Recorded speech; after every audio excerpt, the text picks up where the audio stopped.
Hello everybody, and welcome back to another day of our healthy skincare challenge and back to my kitchen. We're going to be hanging out again for a few minutes, and today I wanted to take the opportunity to share with you a recipe using papaya. So papayas are in a lot of grocery stores right now, and if they are starting to turn this yellowish hue on the skin, that's an indication that it is ripe or ready to be ripe. So this is what it looks like on the inside. So I just sliced it down the middle. Now, if you can remember, one of the reasons why I chose papaya, if you go back to day one video of our blue ribbon foods, papaya is fantastic for the skin. It's loaded with vitamin A and vitamin C. It has loads of potassium, natural folate, which is important for us to get folate in its folate form from foods instead of the folic acid synthetic version that we get in a lot of our multivitamins. Loaded with fiber.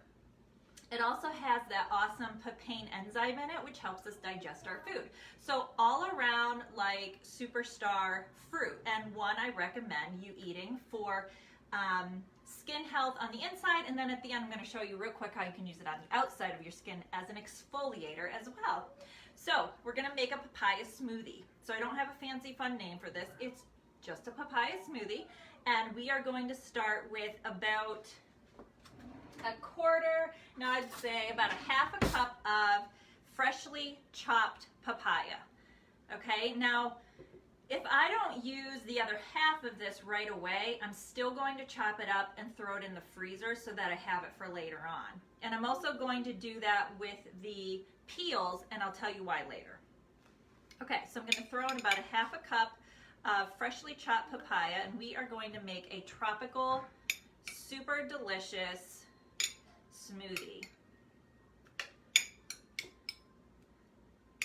And when I say half a cup, I mean half a cup and then an extra like spoonful. It's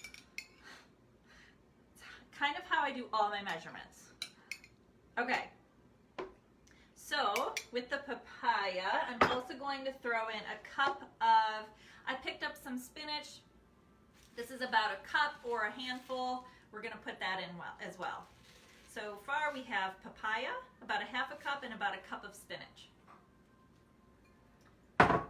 Now, to add some creaminess without adding a banana, which has a high sugar content, I'm going to add about a quarter cup of raw cashews.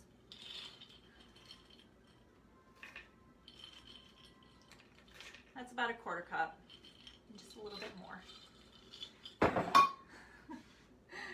Okay, now I usually have bad luck with juicing limes, but we're going to see how I do today. So I'm going to put about between a tablespoon and 2 tablespoons of lime juice in here. So I'm going to roll it a little bit to kind of loosen up the juices inside.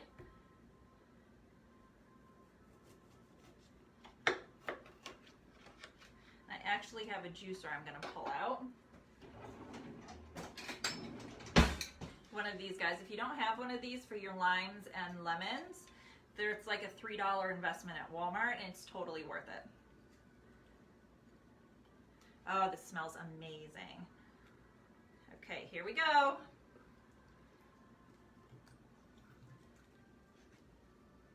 That's a good tablespoon. I'm just going to go ahead and juice the other half of the lime.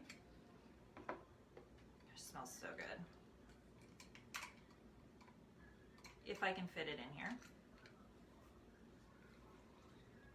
Okay. So to add a little bit of sweetness to this dish, and you wouldn't necessarily have to do this, but I'm going to add in 2 dates, 2 Medjool dates, and they look like this. You get them in the refrigerated section. They do have a pit inside, and they have a very high glucose content. They also have a lot of fiber. They have a lot of magnesium and other very beneficial nutrients. So if you are trying to kick a sugar habit, one of the things that is a fan favorite treat, and one of my favorite treats, is to take one of these Medjool dates, pop the center out, and then fill the cavity with a nut butter, almond butter, cashew butter, any type of butter. It's an awesome treat, especially if you're trying to get rid of a sugar craving or kick a sugar addiction.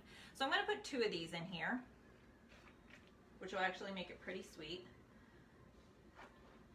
And then if you remember, another one of our blue ribbon foods was coconut. So I have here, instead of using what I traditionally use, a lot of almond milk, cashew milk, I'm going to use coconut milk in my smoothie today so that we have both the papaya and the coconut, which are both skin-loving foods. So this is about a cup and a quarter.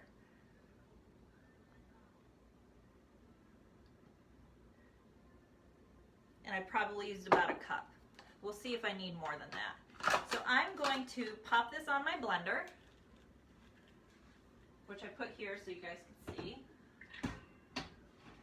I use the Jamba juicer because it has this awesome lid that you can put on top of it to drown out the noise.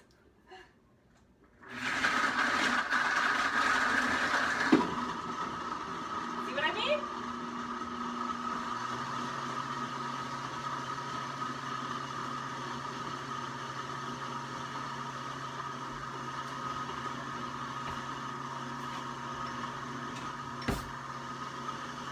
Okay, so while that's blending, I want to show you how I can use a papaya as an exfoliator. So I washed my face before I came down, just ran a washcloth over it, so I have pretty clean skin right now. And you take the peel of the papaya and you rub it on your face for like 2 to 3 minutes. So you can do this while you're making your smoothie in the morning. How about that? So I'm going to freeze the rest of the peels so that I have them to pull out of the freezer when I want to do this again. But this is a nice natural exfoliator. Now, the unripe papayas, so the greener they are, actually the better they are at exfoliating your skin. But because this is what I'm eating, I'm going to go ahead and use the peel off of what I'm eating. I don't want to like take off the peel of a raw papaya, but it is a little bit better. Oh, I can feel my skin kind of tightening up. So also if you have sensitive skin, you're going to want to use a ripe papaya for the exfoliation. All right, let's grab our smoothie. And I'm going to let this mask over while I'm trying my smoothie. These cashews do an excellent job of making this nice and thick and creamy. Okay, so that's it. That's what it looks like, our papaya smoothie. No. Tastes awesome. Stop it. I've got kids in the background who probably want some of this too. If I had ice cubes, I would have thrown ice cubes in this. This is a little bit room temperature. I'm currently without ice cubes right now just because my refrigerator died. But if I had the option, I would have added ice cubes to this as well. Probably like a quarter of a cup. That would have made this better. Bye everybody. I hope that was helpful. I'll see you later.